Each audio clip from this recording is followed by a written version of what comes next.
Good morning, everybody. This is John Tinsley with Everlasting Rock Ministries. My friends, we're going to talk about a church today. We're going to talk about the third church of the book of Revelation, chapter 2, which is the church of Pergamos. My friends, let's start with chapter 2 and verse 12 in Revelation. Chapter 2 and verse 12. We only got to read to 13. And to the angel of the church in Pergamos write, These things saith he, which hath the sharp sword with two edges. I know thy works, and where thou dwellest, even where Satan's seat is, and thou holdest fast my name, and hast not denied my faith, even in those days wherein Antipas was my faithful martyr, who was slain among you where Satan dwelleth. So, according to these verses, this is God's third church of Antipas, is where Satan's seat. Third church of Antipas. Third church of Pergamos, where Satan's seat dwelleth. This here lets us know that Satan took over this church. He took over this church, and God's people of Antipas was martyred. God's faithful servant Antipas was martyred. So, Antipas is God's true people. And it's letting us know that they were persecuted and martyred by Satan's people. By Satan and his followers. So when you read it right here, the key word here is Antipas. What does Antipas mean? Well, as I said, it's God's true people, but what does it really mean? It means it's combined with two words, anti and pa, alright? Or anti and pater. My friend, the word pater means father. And considering this is talking about God's people, it is not talking about God the Father.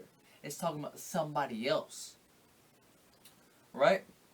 So, there's only one other being in this world who calls himself Father. Or is it Father on earth? The Holy Father. My friends, this is talking about nobody else other than the Pope himself. Anti-Pope, anti-Pa, anti-Pater, anti-Papa, anti-Papacy. No, anti-papacy. My friends, God's true people was against the papacy. And if you look at this clearly,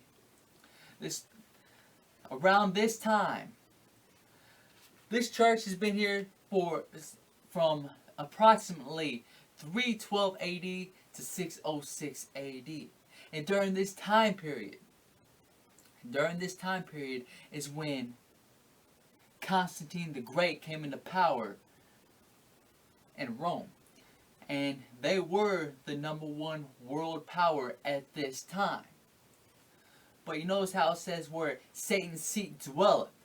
You gotta realize, my friends, Satan has taken over this church towards the beginning of Pergamos.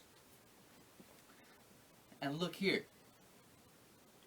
Approximately at this time, towards the end of Pergamos, God's true people were persecuted for 1,260 years, which started in the year of 538 AD.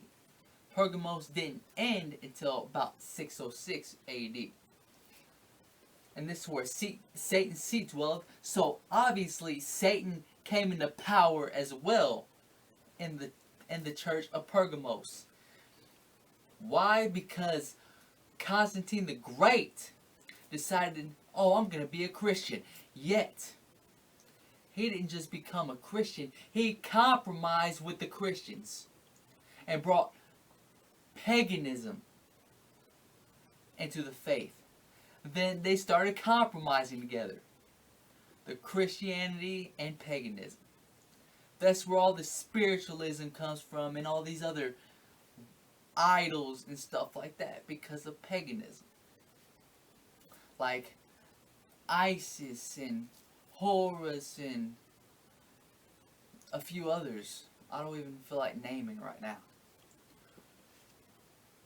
But let's get back to this. The Holy Father, the Pope. The Holy Father, Pope. My friends, in the book of Matthew in chapter 23 and verse 9, Jesus says, "And call no man your Father on earth, for you have one Father which is in heaven." My friends, the Pope is not your Holy Father.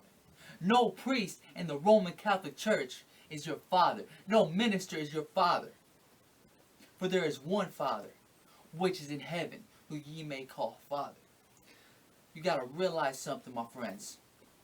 Antipas is God's true people who were murdered, who were persecuted, who were killed by the Roman Catholic Church from 538 AD to 1798 AD. You got to realize something, my friends. It goes on in the next verse and talks about how they were teaching doctrines of Balaam and Nicolaitans. My friends, what Balaam did was sell out God's people. And God betrayed them for a few pieces of silver, just like Judas did to Christ. And let me give you an example of a Nicolaitan, my friends. A Nicolaitan is a false teacher who goes around saying, "Oh, the law's been done away with. It's been nailed to the cross. We don't have to keep the Sabbath anymore. They were just for the Jews." My friends, that is a Nicolaitan. And God says He hates Nicolaitans and you need to repent for that. My friends, the Roman Catholic Church has distorted, has corrupted God's true people and got them to follow Satan, and the whole world wondered after the beast. Don't you realize God's true people keep the seventh-day Sabbath? Don't you realize that God's true people keep the commandments of God? For the book of Revelation in chapter 12 and verse 17 says, "And the dragon was wroth with the woman, and went to make war with the remnant of her seed, to keep the commandments of God and the testimony of Jesus Christ." My friends, what happened in the days of Pergamos, they're happening again. They're happening again in the days of Laodicea, and it's time to wake up. There needs to be a revival in the church. There needs to be a revival. There needs to be an awakening, because the time is happening again, my friends. God's true people will be persecuted once again, just like it did in the days of Pergamos. They will be martyred. They will be burned on the stake, fed to lions. They will be killed. You know how many Christians the Roman Catholic Church killed between 538 AD and 1798 AD? Millions.